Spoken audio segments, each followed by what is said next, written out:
विद्यार्थी मित्रांनो, जर तुमचं 12वी झालेलं असेल, तुम्हाला डायरेक्ट सेकंड इयरला पॉलिटेक्निक म्हणजे थर्ड सेमिस्टरला ॲडमिशन घ्यायचं असेल कुठल्या पण ब्रांचमध्ये, सो जरा लक्ष देऊ नका. मी तुम्हाला काही महत्त्वाच्या गोष्टी सांगत आहे.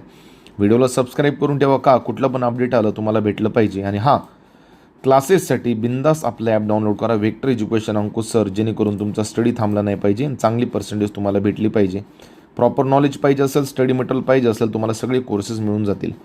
इन्स्ट्रक्शन नंबर 1, जर आता सगळ्यात पहिलं तर तो कुठला क्रायटेरिया पाहिजे डायरेक्ट सेकंडला ॲडमिशन घ्यायचं असेल तर नंबर 1ला तुम्ही इथं वाचू शकता.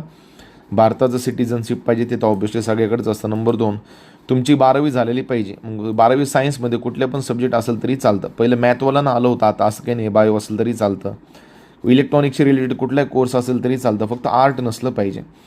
त्याच्या व्यतिरिक्त तुमचं 10वी+2 वर्षाचा म्हणजे 3 वर्षाचा ITI झालेला असेल तर ITI कंप्लीट पाहिजे. बरं, कंप्लीट पाहिजे तरच डायरेक्ट सेकंडला ॲडमिशन मिळतं.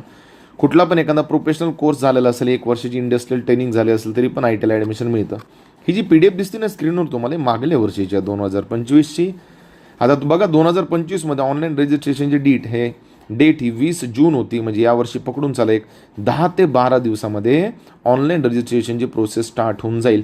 सो थोडं कॉन्टॅक्टमध्ये राहा, चॅनलला सबस्क्राईब करा, का कुठलं पण अपडेट आलं तुम्हाला ते 100% तिथे भेटून जाईल. आणि ॲप डाउनलोड करायला सर्वांनी विसरू नका, वेक्टर एज्युकेशन अंकुश सर. धन्यवाद.